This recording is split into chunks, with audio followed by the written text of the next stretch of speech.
दिल में लगी है आग वह दुनिया में लगा देंगे, जो दिल में लगी है आग वह दुनिया में लगा देंगे।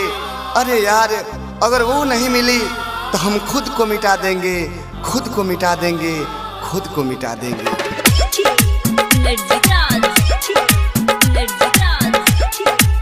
Presented by Ans Music Gopalganj। Recording studio Jadavpur. छिनाइल बा मोबाइल हो गोतरे गोतर देह दगाइल हो। छिनाइल बा मोबाइल हो गोतरे गोतर देह दगाइल हो। अब बात न होई भुला जइहा।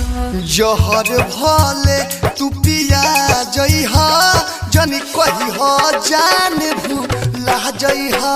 जहर भले तू पिया जइहा, जनी कही हो जान भूला जइहा।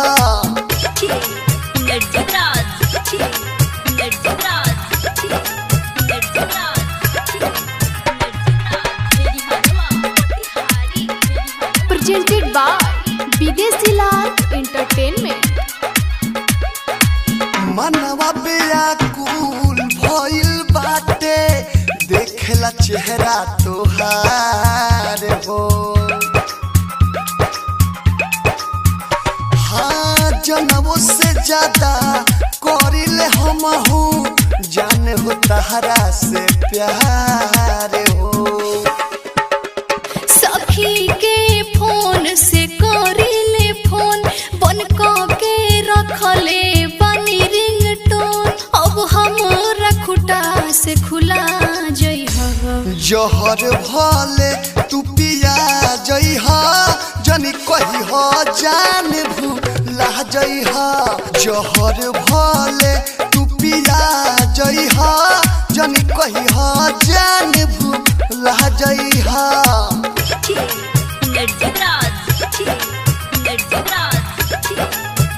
Balaji recording studio Jadavpur. Presented by Videshi Lal entertainment.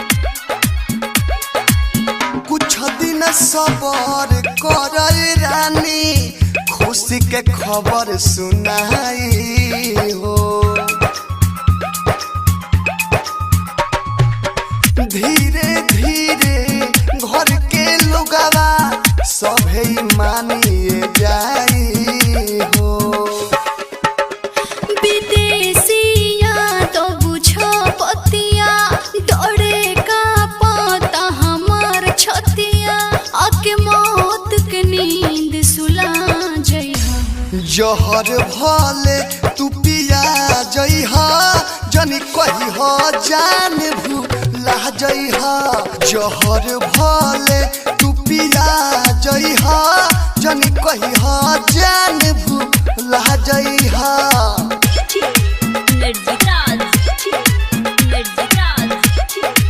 Balaji recording studio Jadavpur.